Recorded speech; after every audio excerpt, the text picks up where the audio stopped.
Artist का जिन्होंने कमर तोड़ मेहनत की है और उनको पाकिस्तान कंपनसेट नहीं कर सकता। ये उनकी मोहब्बत भरी अक्कासी है पाकिस्तान के लिए। तो इसमें एक मोहब्बत का अंसर है, इसमें एक मेहनत है और इसमें एक आपके मुल्क की एक प्रोजेक्शन और खूबसूरती है जो आप फ़ख्र से लोगों को बताते हैं। जो पाकिस्तान नहीं जा सकेंगे कम से कम वो यहाँ आकर इस बात पर खुश होंगे। तो मैं आप लोगों का भी शुक्रिया अदा करता हूँ कि ये मौका मिला आपसे बात करने का और मैं समझता हूँ कि I take pride in what is happening here. हम पाकिस्तान के ऊपर वैसे भी फ़ख्र करते हैं मगर जब दूसरे मुल्क के अंदर दिखाया जाए तो हम अपनी सिर्फ खूबसूरती भी दिखाना चाहते हैं।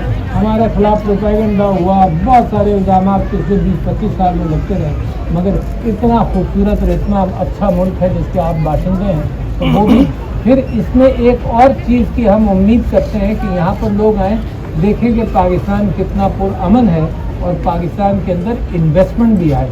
तो आप जैसे लोग जो बाहर आकर मेहनत कर रहे हैं इस वजह से कि पाकिस्तान के अंदर वो कैफियत और वो वेलकमिंग कैफियत नहीं है, उसको भी बदलना चाहते हैं कि आप अपने मुल्क में भी मेहनत करें।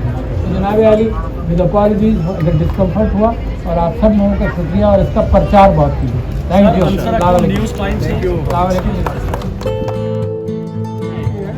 Assalamualaikum. This is the Pakistan Pavilion and it's really beautiful. It's colorful like the nationalities of Pakistan and the different cultures it represents. And we really love Pakistan. Pakistan Zindabad. आज पाकिस्तान के प्रेसिडेंट भी आए थे। हमें बहुत अच्छा लगा कि वो पाकिस्तान से दुबई आए हमारे पाकिस्तान पवेलियन देखने के लिए और ओवरऑल ये बहुत अच्छा है, हमें बहुत खुशी